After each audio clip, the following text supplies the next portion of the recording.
본 방송에서 제공하는 투자 정보는 투자 판단에 대한 조언입니다. 방송에서 제공하는 주식의 가치, 가격 상승 및 가격 하락에 대해서는 방송사에서 보장하지 않습니다. 네, 시청자 여러분 안녕하십니까? 오늘장 내일장 출발합니다. 한수정입니다. 조 바이든 미국 대통령이 러시아의 제재 범위 확대를 공식화하고 우크라이나는 국가 비상사태를 선언하는 등 지정학적 위기가 최고조에 달했습니다. 이에 따라 간밤 미국 증시 모두 하락하면서 마감을 했는데요. 국내 증시 역시 지금 시간이 갈수록 더욱더 낙폭을 키워가고 있습니다. 어제 상승폭을 모두 반납을 한 상태고요. 양시장 3% 안팎의 하락세 보여지고 있고 지금 코스닥은 2.68%, 코스피가 2.41% 하락을 하고 있습니다. 이 지정학적 위기가 장기화되면서 우려스러운 부분은 인플레이션에 대한 부분이겠죠. 현실화되고 있다라는 소식들도 전해지고 있으면서 원달러 환율도 오늘 급등하면서 1,200원까지 올라왔습니다. 빠르게 움직이는 시장 대응 방안 그 어릴 때보다 중요할 때입니다. 저희 오늘장 내일장에서 함께 해보시죠. 유튜브를 통해서도 참여 가능합니다. 유튜브 검색창에 서울경제TV 검색하시고요. 방송 보시면서 시장과 관련된 궁금증 남겨주시면 반영해서 답변 도와드리도록 하겠습니다. 금일본 방송에서 제공해드리는 정보는 투자 판단에 대한 조언입니다. 해당 종목의 가치와 수익률 보장해드리지 않는다는 점 참고하시길 바라겠고요. 또 저희 서울경제TV와 서울경제신문은 당사의 브랜드입니다. 서울경제증권TV와는 무관하며 기타 유사명칭에 주의하시기 바랍니다. 오늘장 내일장 출발합니다.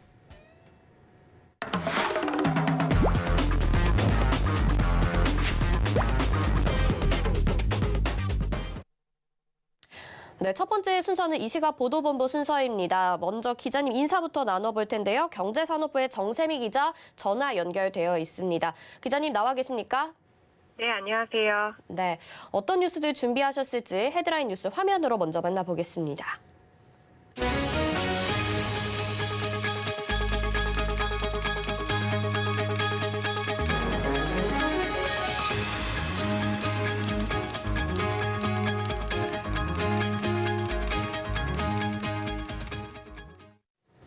네, 국내 정세가 복잡합니다. 지정학적 리스크도 있는 가운데 지금 국내에서는 코로나19 신규 확진자 계속해서 증가하는 추세 보여주고 있죠.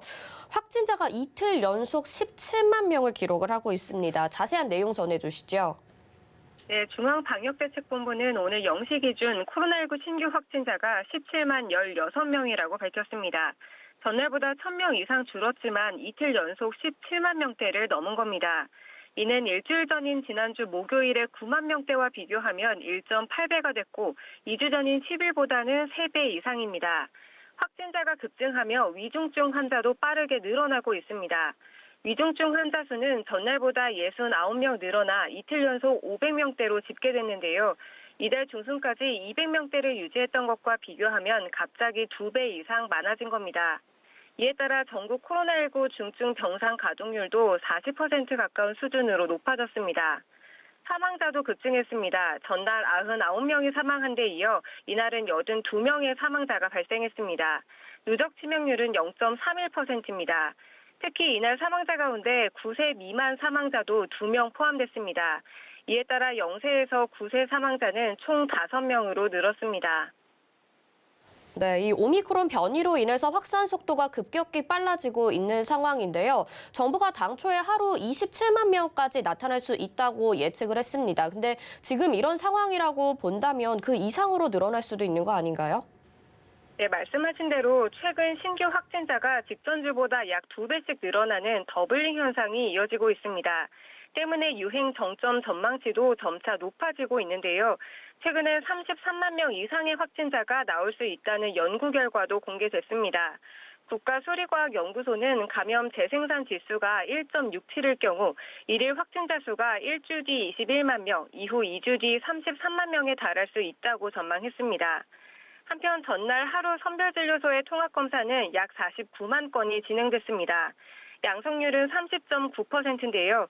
3명이 검사하면 약 1명꼴로 확진되는 겁니다.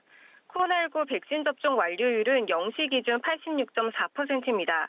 3차 접종률은 60%를 넘긴 상태로 전체 인구의 60.1%가 3차 접종을 마쳤습니다. 네, 이렇게 정말 많이 확산이 되고 있는 상황이고 아마 주변에서도 많은 분들 걱정스러워 하시는 분들도 있으실 것 같습니다. 개인 방역에도 좀 철저히 해야 될 것 같고요.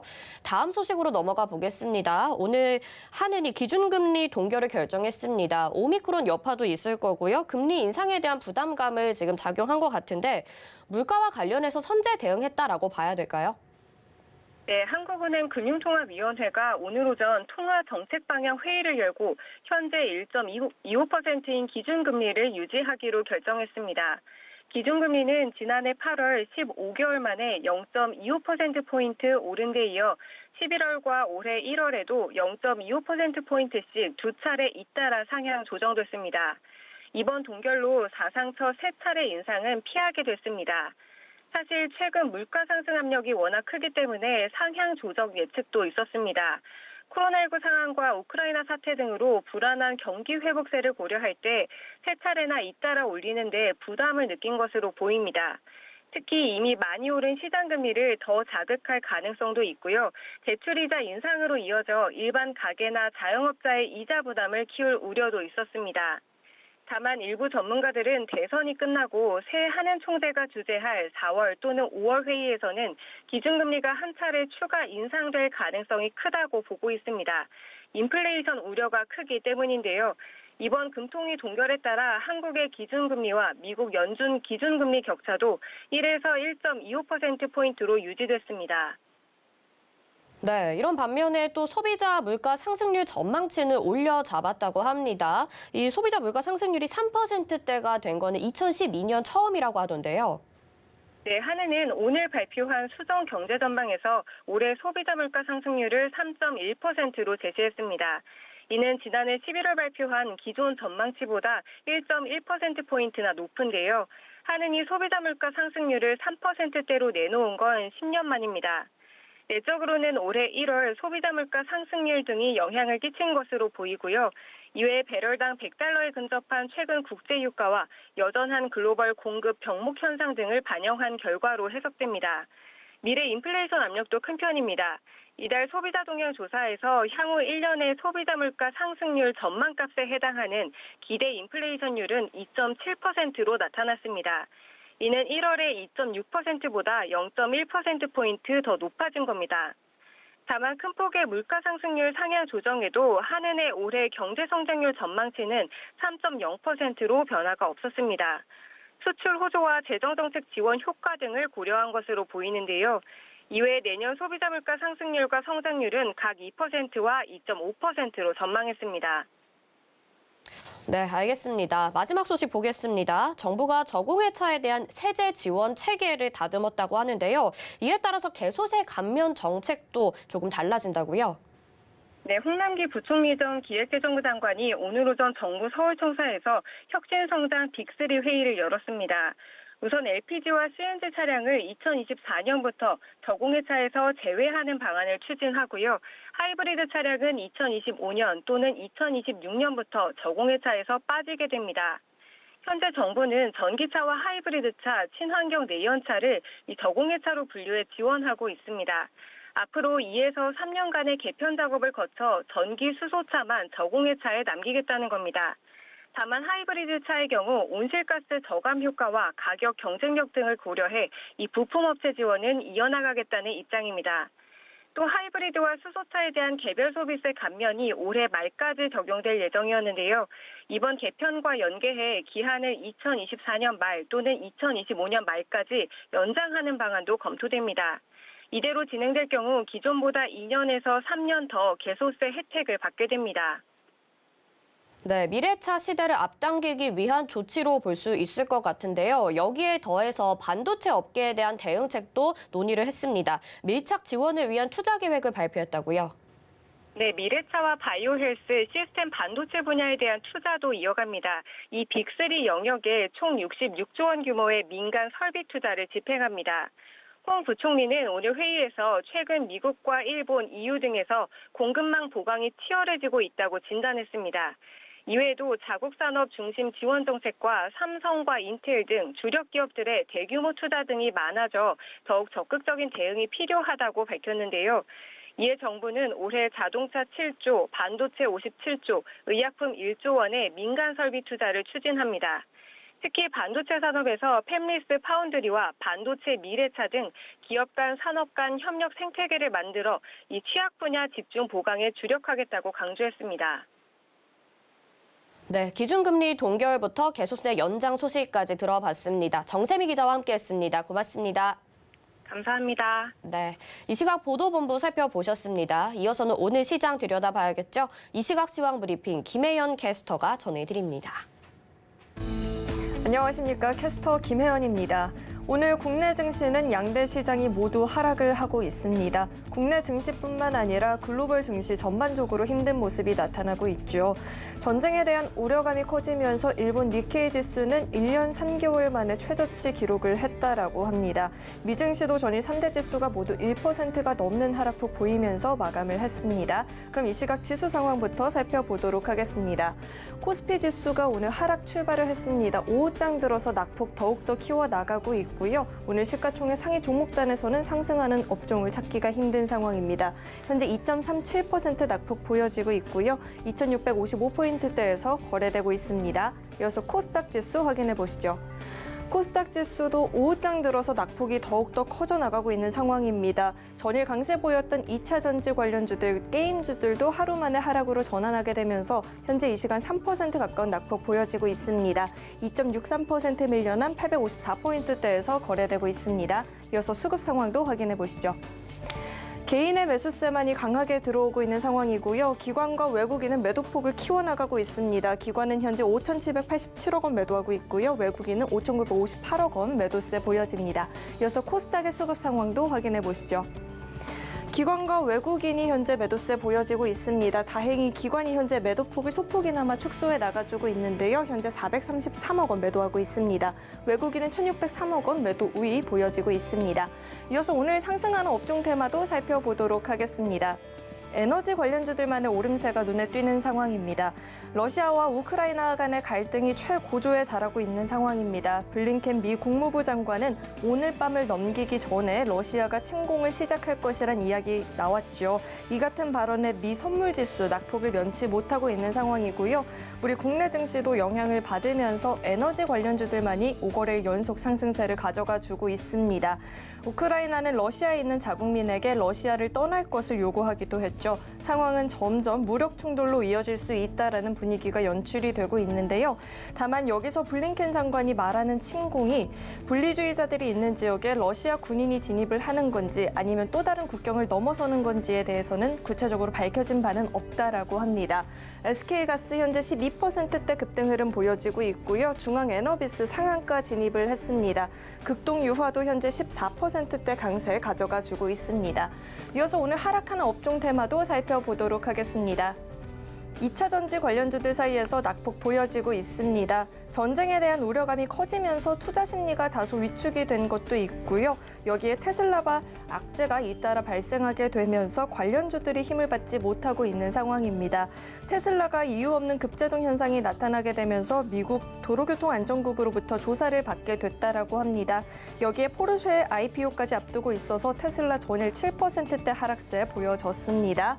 LG화학 현재 6%대 낙폭 보여지고 있고요. 삼성 SDI도 5%가 넘는 하락폭 보여집니다. 첨부도 현재 5.04% 밀려난 27만 4,900원에서 거래되고 있습니다.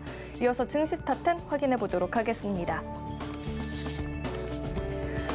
네, 삼성전자 오늘 2%대 하락세 기록하고 있고요. 카카오도 낙폭 면치 못하고 있는 상황입니다. LG 에너지솔루션 오늘 신저가 경신을 했고요. 빅텍은 전쟁 수혜주로 묶이면서 급등을 하고 있습니다. 이어서 서울경제가 뽑은 특징주도 확인해 보겠습니다. 셀트리온 그룹주들이 일제히 낙폭 보여지고 있습니다. 정부가 레키로나의 공급을 중단하기로 했습니다. 오미크론 변이의 효능이 떨어진다라는 이야기 나오고 있고요. YG플러스 지난해 창사 이래 역대 실적을 달성했다라고 합니다. 오늘 강한 시세 보여지고 있습니다. SD바이오센서 코로나19 신규 확진자 수가 17만 명 넘어섰죠. 자가 검사 키트 수혜가 기대가 되고 있다라고 합니다. 그럼 빅텍부터 살펴보도록 하겠습니다. 러시아와 우크라이나의 전쟁이 임박한다라는 이야기가 나오면서 주가가 급등을 하고 있습니다. 우크라이나는 이미 러시아가 공격을 시작한 것이라고 이야기하고 있죠. 미국은 러시아가 오늘 밤 안에 침공할 것이란 이야기하고 있는데요. 전자시스템 방향 탐지 장치를 제조하는 빅텍이 주가 급등 보여집니다. 현재 18%대 강세 가져가지고 있고요. 7,630원에서 거래되고 있습니다. 이어서 살펴볼 종목은 LG에너지솔루션이 있습니다. LG에너지솔루션이 전일 반등 흐름이 나오나 싶더니 하루 만에 또다시 하락으로 전환을 한 모습입니다. 42만 원대까지 내려오게 되면서 시가총액이 100조 원대 밑으로 내려왔습니다. 칩 부족 현상으로 생산 차질을 빚고 있고 또 여기에 코스피 200 지수에 편입하게 되면서 공매도의 대상이 되는 것도 악재로 작용하고 있다라고 합니다. 네, 그다음 IT센 살펴보도록 하겠습니다. 20%가 넘는 급등세 나타나고 있죠. 최근에 안전자산인 금에 대한 수요와 또 거래량이 증가하고 있다라고 합니다. 전쟁에 대한 이슈, 또 금리 인상, 원자재 인플레이션 등 안전자산에 대한 수요 증가가 기대가 되면서 IT센의 자회사인 한국금거래소의 실적 기대감이 반영이 됐다라고 합니다. 현재 17%대 급등세 가져가지고 있고요. 5,880원에서 거래되고 있습니다. 지금까지 증시탑10 확인해 봤습니다. 네, 이 시각 시황 브리핑 전해드렸습니다. 우크라이나와 러시아와의 갈등 지금 최고조에 달했고 이미 전쟁 중이다라는 이야기도 있습니다. 이에 따라서 전기가스와 에너지 관련주들 급등하는 모습 속에 나머지 종목들 다 조정을 받고 있는 상황인데요. 객장 상황 연결해서 수급까지 알아보겠습니다. 유한타증권 금융센터 동탄지점에 백인범 과장 연결돼 있습니다. 과장님 안녕하십니까? 네, 안녕하십니까? 네, 오늘은 양시장에서 외국인과 기관 모두 양매도세 보여지고 있습니다. 객장 상황 좀 들어볼까요? 네, 마찬가지로 양매도세가 좀 이어지고 있는 가운데 시장 장중 하락폭을 좀 키우다가 지금 현재 다시 한번 좀 반등을 좀 시도하고 있는 모습이긴 합니다. 오늘 외국인은 양시장 모두 매도를 하고 있는 가운데 이제 코스피 시장에선 SD 바이오센서, DB 하이텍, 포스코, SK 스퀘어 등에 대한 매수세가 특징적인 모습이었고요. 코스닥 시장 같은 경우엔 SM, 위메이드, 컴투스 홀딩스, 원익 머티리얼즈 등에 대한 매수세가 특징적인 모습이었습니다. 기관도 마찬가지로 양시장 모두 좀 매도세를 보여주고 있는 가운데 코스피 시장에선 현대모비스, 또 LG전자, 신한지주, 하이브 등에 대한 매수세가 또 코스닥 시장에선 주성 엔지니어링, 파인테크닉스, 뉴프렉스, 하림지주 등에 대한 매수세가 특징적인 모습이었다 볼 수 있겠습니다. 네, 사실 어제까지만 하더라도 시장 반등은 나오면서 이 분위기가 조금은 내성이 생긴 것 같다 이렇게 판단을 좀 해봤었는데요. 다시 오늘 급격하게 지수 영향을 받고 있는 상황인 것 같습니다. 이 변동성 어떻게 견뎌내야 될지 궁금한데 오늘 시장 한마디 어떻게 정리해보면 좋을까요? 네, 마찬가지로 오늘 시장 한마디 지정학적 리스크 재부각으로 좀 정해볼 수밖에 없을 것 같습니다. 나름 안정되어 가던 이 우크라이나발 위기감이 다시 한번 고조되면서 우선 지난 거래일 미증시의 급락 등의 여파로 우리 증시 장 초반부터 하락하는 모습이었고 특히나 이 점심시간 이후로 이제 러시아의 돈바스 지역 침공 소식 등이 전해지면서 추가적인 급락세를 더하는 모습이다라고 보시면 좋겠습니다.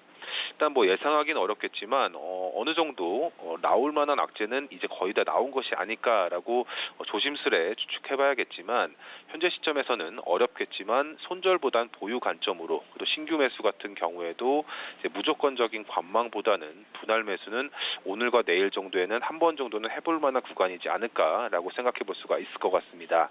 일단 이러한 리스크 속에서 이 지정학적 리스크 부각에 따른 이 수혜주 상승이 좀 당연스레 부각되는 하루다라고 보시면 좋을 것 같은데 일단 관련주들 같은 경우에는 이러한 해당 이슈가 어느 정도 진정 시 다시 한번 주가 급락의 여지가 있다라는 점에서 단기 매매성 접근을 제외하고 본다면 참고만 하시면 좋지 않을까라고 생각을 하시면 좋을 것 같고요.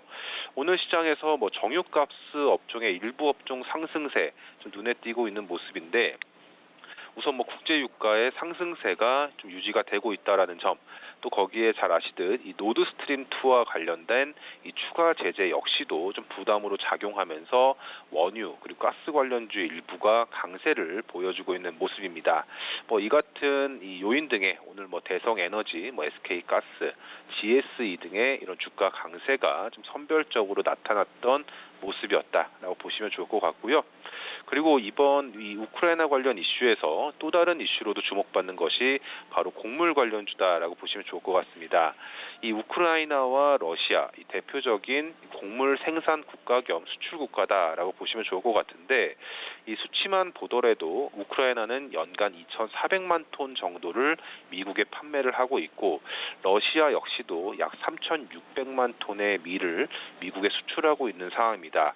우선 뭐 과거 2014년도에 크림반도가 이제 러시아의 강제 병합 당시에 이 밀 가격이 그 한 달 사이 75% 급등한 바 있다라는 점 등이 다시 한번 부각되면서 연관주로 꼽아질 수 있는 국내 사료와 비료 업종의 상승세가 오늘 시장에서 좀 나타나고 있는 모습입니다. 뭐 장기적으로는 원재료비 부담으로 작용할 수가 있겠지만 이 단기적으로는 이 급등에 따른 제품 가격 상승 기대감 등이 동반 작용하고 있는 모습이지 않을까라고 추측을 하고 있고요. 뭐 이와 같은 요인 등의 오늘 한일 사료, 뭐 효성 OMB, 현대 사료 등의 주가 강세가 나타난 모습이었다라고 정리해 볼 수가 있겠습니다. 네, 지정학적 리스크가 다시 한번 부각이 되고 있는 상황이지만 의미 없는 손절보다는 그래도 보유 전략 말씀해 주시면서 오늘 강세를 보이고 있는 업종들에 대해서 말씀해 주셨습니다. 오늘 말씀 여기까지 듣겠습니다. 고맙습니다. 네, 감사합니다. 네, 이 시각 객장의 백인범 과장과 함께했습니다. 이어서는요, 오늘장 이슈 계속해서 점검해 보도록 하겠습니다. YG경제연구소의 차영주 소장 연결되어 있습니다. 소장님 안녕하십니까? 예, 안녕하십니까. 최영주입니다. 네, 간밤에 미 증시부터 이야기를 좀 나눠보도록 하겠습니다. 미 국무부 장관이 러시아의 침공이 임박했다라고 밝혔고 우크라이나는 국가 비상사태를 선포를 했습니다. 이에 따라서 3대 지수 모두 하락하면서 맞췄는데요. 이 조정 장세에 진입한 미 증시 흐름 어떻게 보시는지 이야기 부탁드릴게요. 예, 현재 지금 지정학적 리스크가 증시에 있어서, 글로벌 증시에 있어서 전반적인 악재라는 것은 인정을 해야 될 것 같습니다.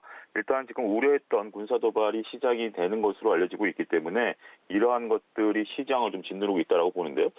저는 또 그거에 덧붙여서 미국 증시가 이것을 뺀다 하더라도 지금은 조금 조정을 받을 수밖에 없는 상황이 아니겠는가라는 시각을 좀 갖고 있습니다. 지금 이제 전반적인 주식들이 빠진 게 아니라 미국 주식에서도 보면 테슬라라든지 애플 같은 기술주들의 낙폭이 굉장히 크거든요. 그러니까 전반적으로 시장이 낙폭을 키워간다라면 그리고 전쟁에 대한 우려감들이 있다라면 대부분의 종목들, 특히 다우라든지 이런 소비주들이 좀 많이 흔들려줘야 되는데 오히려 기술주들 그리고 전쟁과 크게 연관성이 떨어지는 종목들 위주로 크게 밀린다라는 거죠. 테슬라나 애플 같은 경우는 그 주식시장을, 미국 주식시장을 한때 이끌었던 대표 종목이었습니다. 이런 종목들의 낙폭이 커지고 있고 오히려 내수 소비라든지 이런 쪽들 같은 경우는 그다지 그렇게 하락폭이 크지 않다라는 점, 이렇게 본다라면 현재 지금 미국 증시가 이것을 빌미로 해서 크게 조정을 받고 있는 게 아니겠는가, 저는 그렇게 보고 싶고요. 더군다나 금리라든지 물론 어제 같은 상황들을 봤을 때는 장기 금리가 그렇게 급격하게 올라가지는 않았다라는 점도 상당히 중요하고요. 그다음에 빅스 지수 같은 경우도 상당히 안정적인 흐름들 이렇게 보여줬다라고 좀 말씀드릴 수가 있겠죠. 따라서 그러한 부분들을 감안하게 된다라면 현재 지금 지정학적 리스크 당연히 모두가 우려하는 문제입니다. 하지만 그 외에 상당히 주식시장이 미국 시장 중심으로 좀 취약해진 것들이 아니겠는가 말씀드릴 수가 있겠습니다. 네, 증시의 체력이 약화되었다 이렇게 판단을 해볼 수가 있을 것 같습니다. 기술주들이 많이 하락했던 미 증시에 대해서 좀 분석을 해주셨는데요. 국내 증시 이야기로 가보겠습니다. 국내 증시도 다시 2,700포인트를 결국은 깨고 지금 2,600포인트 정도에서 움직이고 있는 상황인데 연이은 변동성의 거래 대금도 전월보다 10% 정도 줄었습니다. 이에 따라서 지금 3월을 또 기대하시는 분들도 있으실 것 같아요. 3월에는 대선도 남아있고 FOMC 회의도 있습니다. 과연 반등이 나올 수 있을지 국내 시장은 어떻게 바라보시나요? 예, 일단 전반적으로 봤을 때 3월 증시는 그렇게 나쁘지 않을 것으로 보여집니다. 지금 이제 미국 시장의 변동성이 지난주부터 시작이 됐었던 것에 비하면 국내 증시 같은 경우는 주 초반까지는 나름대로 견조한 흐름들을 보였거든요. 하지만 지금 지정학적 리스크가 이제 극대화된다라는 점 때문에 상당히 지금 상황이 급박하게 흘러가고 있는 것은 사실입니다. 하지만 이런 부분들은 결국 시장에 있어서 단기 충격을 줄 것이다라는 과거 사례를 좀 봐야 될 것으로 보여지고요. 현재 지금 단기 이런 충격들이 시장에 반영되는 국면이고, 그리고 이제 3월이 된다라면 아무래도 이런 것들이 시장에 적응이 되겠죠. 그리고 덧붙여서 금리 인상이라는 이슈도 어느 정도 시장에서는 받아들일 수 있는 그런 부분들이다라고 보게 된다라면 저는 뭐 지금 서서히 이제 바닥을 확인하는 과정이지 여기서 추가적으로 급락세를 시현하거나 주식시장이 좀 더 어려움을 지속하는 과정으로 보기에는 조금 조심스럽지 않을까 말씀드릴 수가 있겠습니다. 네, 그런가 하면 한국은행이 기준금리를 연 1.25%로 동결을 했습니다. FOMC 1월 회의록에서 3월에 빅스텝이 화두였는데 과연 지금 이런 지정학적 리스크가 또 연준의 정책에도 영향을 줄지도 궁금하거든요. 이 부분은 어떻게 보시나요? 예, 일단 연준의 스탠스가 상당히 조심스럽게 흘러가는 게 아니냐라는 일부 지금 조심스러운 얘기들이 이제 부각을 나타내고 있습니다. 일단 원유 가격이라는 원자재 가격에서 가장 중요한 가격이 이제 급등할 것으로 보여지고요. 만약에 여기서 금리를 인상하게 된다라면 이런 것들이 더 경제에 더욱더 압박감을 줄 것으로 보여집니다. 그렇기 때문에 연준이 당장 지금 빅스텝, 그러니까 시장에 있어서의 50bp를 올리는 것은 쉽지 않겠는가. 과거에 원유 가격이 급등했을 때도 미국이 오히려 금리를 인하했던 그러한 상황들을 보게 된다라면 우리가 우려했던 50bp보다는 25bp 정도로 뭐 그 정도는 해야 되겠죠. 뭐 그런 정도로 예상을 하고 있다라고 말씀드릴 수가 있겠습니다. 일단 연준의 횡보 상당히 신중론적인 얘기들이 나오고요. 물론 이제 인플레이션 때문에 금리를 올린다라는 또 다른 시각도 있긴 합니다만 지금 전쟁 리스크라는 것 때문에 오히려 쉽지 않을 수도 있다 이렇게 좀 말씀드릴 수가 있겠습니다.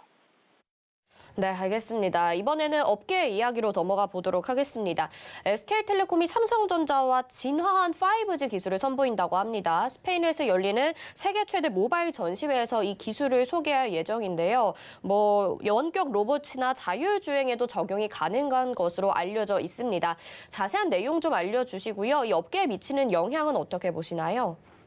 예, 일단 5G 기술과 관련해서는 우리가 복잡하게 이게 지금 실험실에서 나온 정도니까. 그래서 결국 삼성전자와 이제 통신회사가 이런 것을 손을 잡고 이런 방향으로 나아가겠다라는 것이지 이게 당장 지금 우리 눈앞에 와 있다라고 보기는 어렵습니다. 왜냐하면 이런 것들을 지금 이제 라인도 깔아야 되고요. 설비들도 이제 바꿔야 되고 하기 때문에 당장 이루어진다라고 보기는 어렵죠. 하지만 5G 시대, 지금 저도 5G 휴대폰을 쓰고 있습니다만, 과연 이게 제대로 역할을 하고 있는가에 대해서는 의구점을 갖고 있는 그런 사람 중에 하나죠. 하지만 이제 5G 시대로 나가야 되는 건 맞습니다. 우리가 특히 사물 인터넷과 관련해서는 4G 갖고는 되는 부분들이 아니기 때문에 5G에 대한 어떤 것들이 있을 것으로 보여지고요. 그렇지만 이것들이 당장 우리가 기대감을 갖고 투자하기보다는 긴 호흡으로 접근하셔야 되지 않을까 말씀드릴 수가 있겠습니다. 네, 알겠습니다. 오늘 말씀 여기까지 듣겠습니다. 고맙습니다. 예, 감사합니다. 네, YG경제연구소의 차영주 소장과 함께했습니다. 잠시 지수 상황 살펴보고 가보도록 하겠습니다. 네, 코스피 2.45%, 코스닥 2.86% 조정 나오고 있는 상황이고요. 계속해서 시장에 대한 점검은 샘플러스 박원재 전문위원과 함께 이야기 나누어 보도록 하겠습니다. 위원님 안녕하십니까? 네, 안녕하십니까. 박원재입니다. 네, 지금 양시장이 크게 조정이 나오고 있습니다. 지금 시장에는 지정학적 위기 그리고 국내 시장에서는 또 코로나19와 관련된 확진자가 급증하게 되면서 호재라고 볼 만한 이슈들이 없는 것 같거든요. 지금 시장의 흐름과 강세 업종에 대해서 전망 좀 한번 부탁드릴게요. 네, 새해 들어서 시장이 반전의 기회를 찾기가 참 어렵죠. 1월 달에는 연준발 긴축 우려로 이렇게 많은 어려움을 주더니 2월 달 들어서는 갑자기 또 지정학적 리스크로 대응하기가 어렵습니다. 이럴 때 투자자는 이제 사실 도망가고 싶은 마음이 많이 드는데 시장은 항상 빠지기만 하는 시장도 없고 항상 오르기만 하는 시장도 없습니다. 현재 시장이 일부의 악재를 어디까지 반영하고 있는지가 대단히 중요합니다. 미국 시장 기준으로 보면 미국 시장은 나스닥 기준으로 전저점을 살짝 깬 상태인데 국내 시장으로 보면은 미국 시장보다는 좀 나은 형편에 있습니다. 그런다 해서 이게 이제 추세의 반전의 고리를 잡으려면 현재 시장은 매크로가 지배하는 시장이기 때문에 어떤 기업 분석이나 펀더멘탈 얘기하기가 대단히 좀 어렵기는 합니다만 시장은 이러한 국면을 딛고 대체적으로 반전을 해왔습니다. 많은 사람들이 시장을 떠나고 싶어 할 때가 대체적으로 좀 바닥권이라고 본다면 3월 달 다음 주 네, 잠시 시장을 좀 분석을 해보고 계속해서 이야기 나눠보도록 하겠습니다. 코스피, 코스닥 지수부터 확인해 보시죠. 네, 코스피 2.45% 조정이 나오고 있습니다. 2,652.77포인트 거래가 되고 있는 상황이고요. 오늘 장 초보다 오후장에 갈수록 힘이 더 둔화되고 있는 상황입니다. 하지만 저점 기록하고 약간은 올라와 있는 상황이고요. 코스닥 보겠습니다. 코스닥 2.83% 조정 나오면서 852.51포인트에 거래되고 있습니다. 역시나 오후장 들어서 힘이 빠지긴 했지만 저점 기록하고 소폭 올라온 모습입니다. 코스피 수급 상황 보겠습니다. 개인들이 1조 원 넘게 매수를 해주고 있는 코스피 시장입니다. 지금을 저점 매수 기회로 보는 모습들이 많은 것 같고요. 기관과 외국인의 동반 매도세 나오고 있습니다. 기관이 5,806억 원, 외국인이 6,260억 원 매도 우위 보여주고 있습니다. 코스닥도 수급 살펴보도록 하겠습니다. 개인들이 2천억 원 매수를 해주고 있습니다. 2,102억 원 매수 우위 보여주고 있고 기관이 390억 원, 외국인이 1,742억 원 매도 우위 보여주면서 오늘 양시장에서 기관과 외국인의 동반 매도세 나타납니다. 코스피 시가총액 상위 종목 1위부터 5위까지 확인해 보시죠. 시가 상위 종목 전반적으로 정말 파란불 다 들어와 있고요. 조정 크게 나타나고 있습니다. 삼성전자 2.19%, LG에너지솔루션 4.98% 조정 나오면서 LG에너지솔루션은 42만 원까지 내려왔습니다. SK하이닉스 4.67%, 삼성전자 우선주는 1.80%, 삼성바이오로직스 1.95% 조정받고 있고요. 6위부터 10위도 확인해 보시죠. 네, 네이버 1%대 조정, 카카오가 3%, LG화학은 6.62% 조정 나오면서 55만 원에 거래되고 있고요. 현대차 4.43%, 삼성 SDI는 5.46% 조정 나오고 있습니다. 다음 코스닥 시가총액 상위 종목들 1위부터 5위까지 확인해 보시죠. 네, 셀트리온 헬스케어가 3.18%, 에코프로비엠이 4.52%, LNF 4.75%, 펄어비스 1.56%, 카카오게임즈는 3.33% 조정 나오고 있습니다. 네, 6위부터 10위도 확인해 보시죠. 위메이드 2.44%, HLB가 3.01%, 셀트리온 제약이 2.71%, CJENM이 2.16% 조정받고요. 첨보는 5% 넘는 하락세 보여지고 있습니다. 27만 5천 원에 거래되고 여기까지 보겠습니다. 네, 지수 상황 잠깐 살펴봤습니다. 박원재 위원님 다시 연결해서 이야기 계속 나눠보도록 하겠습니다. 위원님 다시 말씀 부탁드릴게요. 네네. 다시 이어서 말씀을 드리겠습니다. 미국 시장은 전저점을 깬 상태인데 국내 시장은 아직까지 전저점을 위협받지는 않고 있죠. 상대적으로 국내 시장이 조금은 더 강하다 이렇게 볼 수가 있겠고요.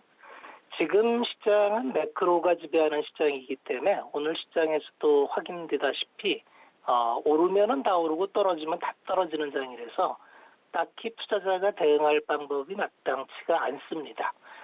이렇게 100개 종목이라도 오르지 않느냐 이러면서 이 안에서 기회를 찾을 수도 있겠지만 대체적으로 이렇게 변동성이 심한 구간에서는 가만히 있는 게 가장 좋은 투자 방법입니다. 중요한 거는 이제 다음 주에 3월이 되면은 시장의 분위기는 바뀔 확률이 많습니다. 월봉으로 보면은 작년에 제가 이제 8개월 연속 양봉 이후에는 좀 조심하는 게 좋겠다.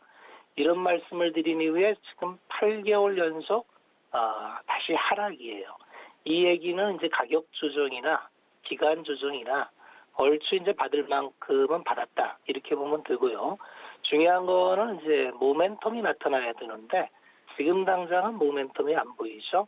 오늘 저녁에 전면전으로 진행이 될지 현재 유신발 타전에 의하면 흑해 연안의 해안 도시로부터 러시아군이 진입했다는 이야기는 들었습니다만 중요한 거는 키예프죠.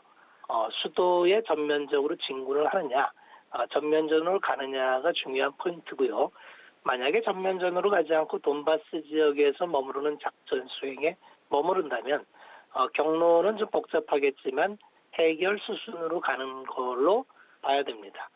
중요한 거는 이제 시장이 이제 인플레에 대한 압박 속에서 긴축을 하는 중에 다시 지정학적 리스크로 인해서 원자재, 특히 원유, 곡물, 기철 이런 쪽 섹터의 비중이 강한데 이쪽에 상승 압박을 대단히 많이 받을 거라는 겁니다.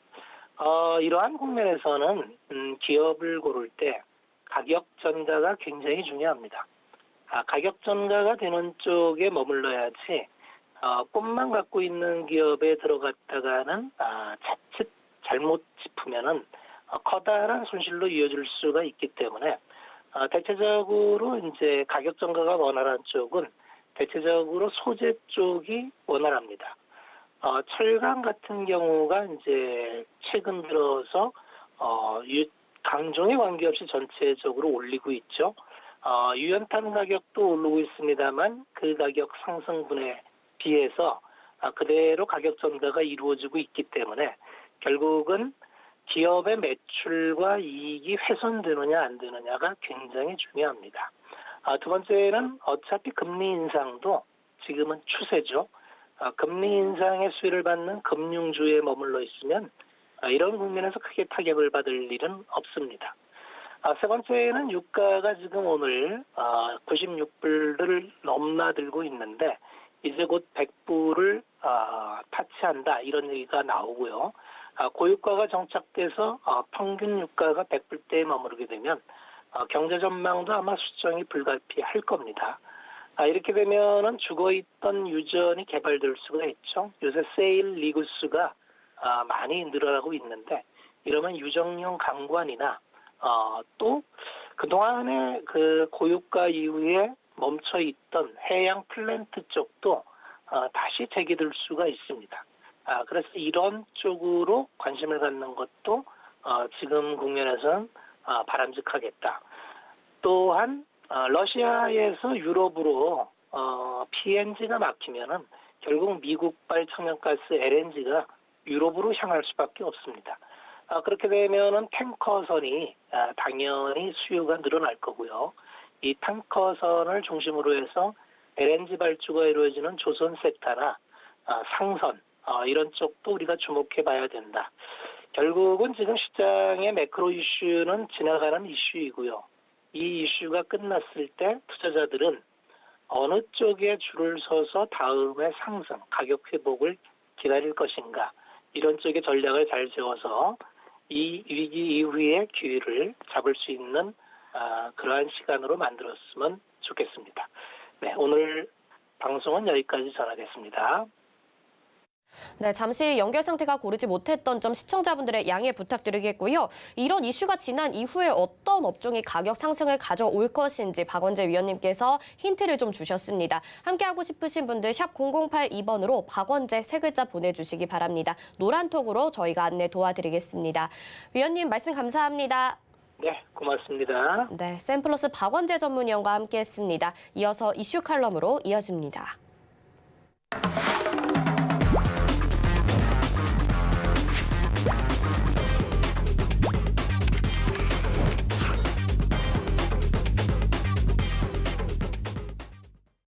네, 시장의 핵심 이슈 짚어보는 이슈 칼럼 시간입니다. 오늘은 미중산업경제연구소의 조용찬 소장과 함께하겠습니다. 소장님 안녕하십니까? 예, 안녕하십니까? 네, 지정학적 위기로 국내 증시도 정말 불안한 모습 보여주고 있습니다. 일각에서는 코스피를 2,500포인트까지도 전망을 하고 있는 상황인데요. 바닥을 어디에 두고 접근을 해봐야 될까요? 네, 아무래도 지금은 지정학적 위험이 고조가 되면서 주가나 환율, 금리가 모두 트리플 약세를 보이고 있는데요. 특히 그 원달러 환율이 오늘 오후 들어서 1달러에 1,200원 선인 2주열 방어선까지 깨지기도 했습니다. 이 때문에 주시장의 불확실성이 상당히 좀 고조가 되고 있는데요. 다행스러운 것은 아무래도 이런 불확실성이 커지면은 경기 방어주인 가치주로의 자금 이동이 빨라진다는 겁니다. 미국에서도 1월달 큰 손인 그 ETF 펀드들을 보면 성장주는 134억 원의 펀드 자금 유출이 있었고요. 반면에 가치주 ETF에서는 60억 달러 순매수가 일어났습니다. 이 때문에 지금은 AI 프로그램 매도 물량이 쏟아지고 있기 때문에 주가가 좀 출렁거리면 있겠지만 앞으로 증시 같은 경우에는 현재 주가 PER이 10배, 그리고 주가 순자산 비율이 한 1배 정도 수준에 근접했기 때문에 추가적인 하락은 멈추지 않을까 보이고요. 그런 측면에서 보면은 고배당 기업이라든지 현금 흐름이 좋은 기업들, 또 자사주 매수와 관련된 기업들, 그리고 에너지처럼 안정적인 배당을 주는 기업들 쪽으로 자금들이 유입이 되면서 지수 하방 경직성이 좀 더 강화되지 않을까 보입니다. 네, 고배당주 같은 종목들을 말씀을 해주셨는데요. 금값이 최근에 굉장히 또 상승을 하고 있습니다. 1년 4개월 만에 최고치라고 하다 보니까 개인 투자자들도 금 투자에 또 관심을 갖게 되고 있는 상황입니다. 금 투자는 어떻게 접근을 해야 될까요? 네, 금 가격은 트로이 온스당 현재 오늘 그 오후에 들어서 1931달러까지 아주 고공행진을 벌이고 있는데요. 금값이 급등한 것은 어제 그 JP 모건이 원유나 가스, 곡물, 금속과 관련된 무역이 중단될 가능성이 있다는 보고서를 냈고요. 이 때문에 주가 하락에 따른 손실을 상쇄하기 위해서는 상품이나 에너지 매수를 추천한 것이 발단이 됐습니다. 금이라는 것은 어느 시대든지 안전자산의 가치를 잃지 않기 때문에 전쟁 시 보험 역할을 해주게 있는데요.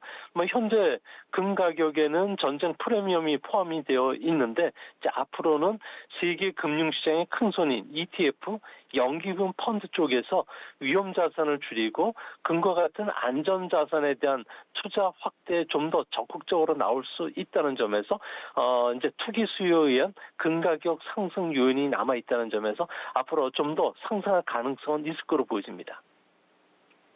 금값은 조금 더 상승할 가능성이 있다라고 말씀해 주셨습니다.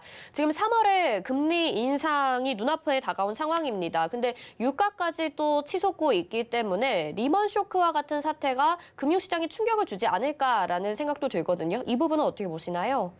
네, 작년 미국 경제를 이끌어왔던 건 소비고요. 그 중에서도 보면은 내구재 소비라든지 주택 투자가 상당히 좀 각광을 받았습니다. 이 두 지표는 금리 민감도가 높다는 건데요. 하지만 3월 달부터 연준이 빅스텝을 밟는 아주 강도 높은 금리 인상을 하더라도 개인 소비가 급격하게 떨어지거나 금융 위험이 발생할 가능성은 현재로서는 거의 없다고 보여집니다. 리먼 쇼크 때와 달리 지금 미국 경제를 보면요. 집값 상승세는 여전히 견조하고요. 전체 주택 대출에서 차지하는 저신용자의 대출이 상당히 낮은 수준입니다. 이뿐만 아니라 가계 채무 부담률 같은 경우에는 역사적인 저수준까지 떨어졌기 때문에 가계 소비에는 별다른 영향을 끼치지는 않는데요. 이제 앞으로 임금 상승이 계속 진행이 된다고 하면은 가처분 소득에서 차지하는 가계 채무 증가 속도도 둔화될 수밖에 없기 때문에 연준이 빅스텝을 받더라도 금융 시스템 불안까지는 가지는 않을 것은 확실해 보입니다. 네, 금융시장에 충격까지는 오지 않을 것이다 이렇게 말씀을 해주셨는데 지금 이런 지정학적 리스크가 계속 장기화되다 보니까 인플레이션에 대한 우려가 높습니다. 이렇게 되다 보면 실질적인 소비가 또 줄어들게 되고요. 소비 위축 위험이 있는 것 아닌가라는 생각이 드는데요. 네, 현재 미국 같은 경우는 가계를 보면은 재정 지원에 따른 현금 예금이 상당히 급증을 했고요.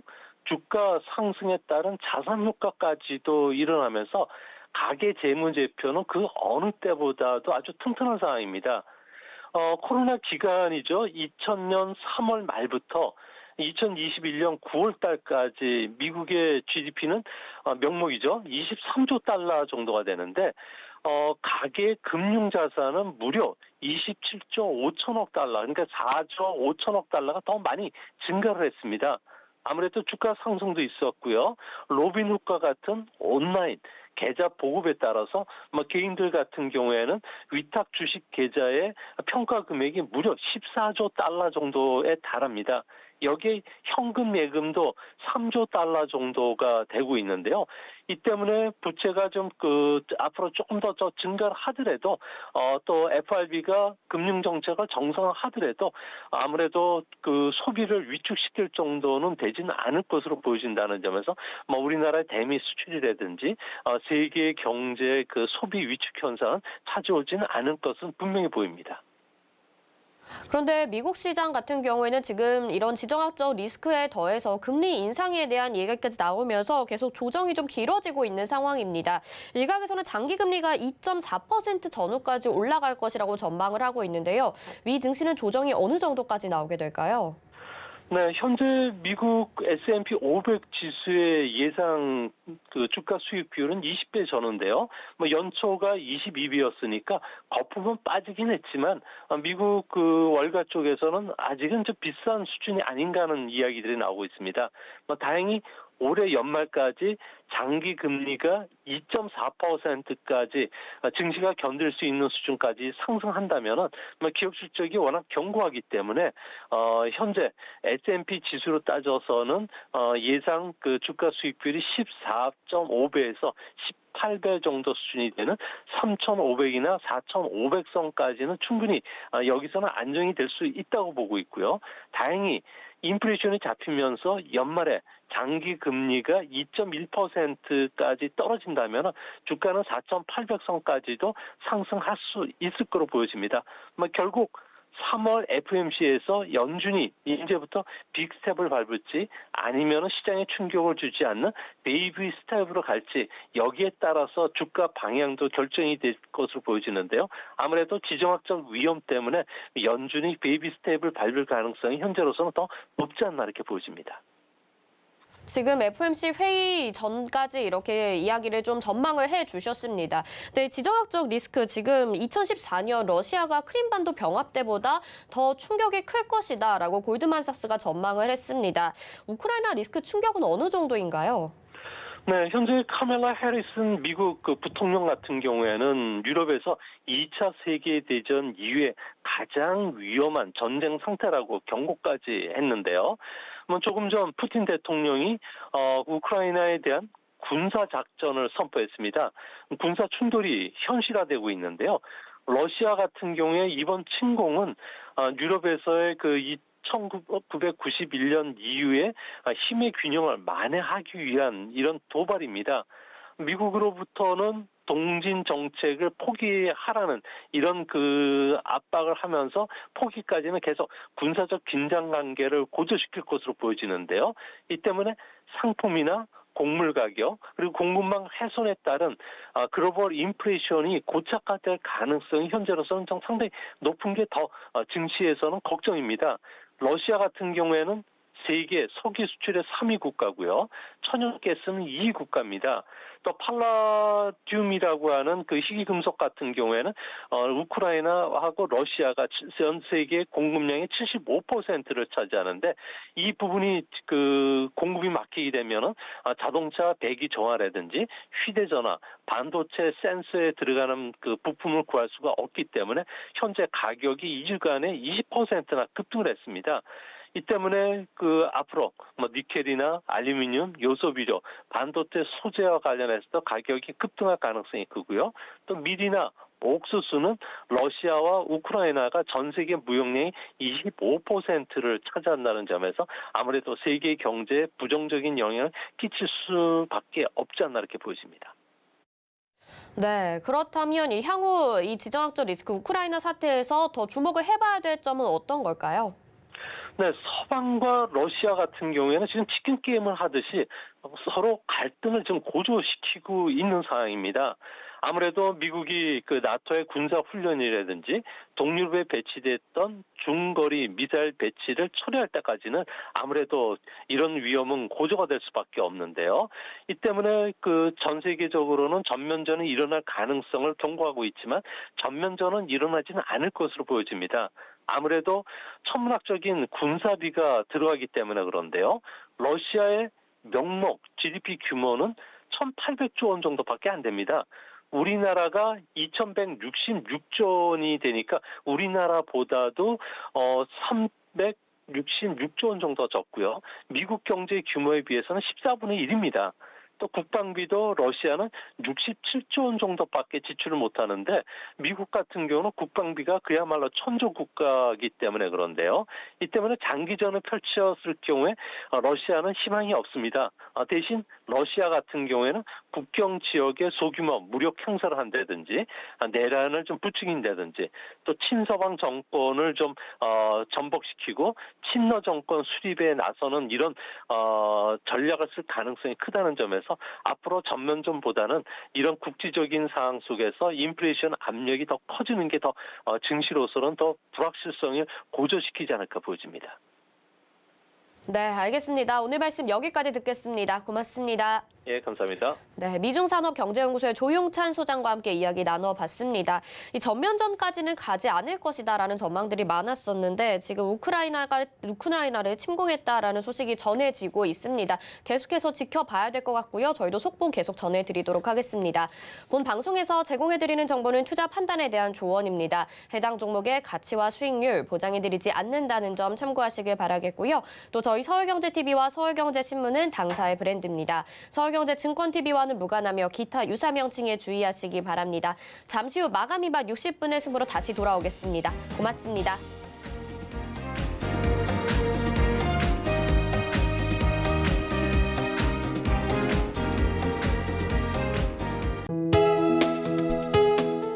본 방송에서 제공하는 투자 정보는 투자 판단에 대한 조언입니다. 방송에서 제공하는 주식의 가치, 가격 상승 및 가격 하락에 대해서는 방송사에서 보장하지 않습니다.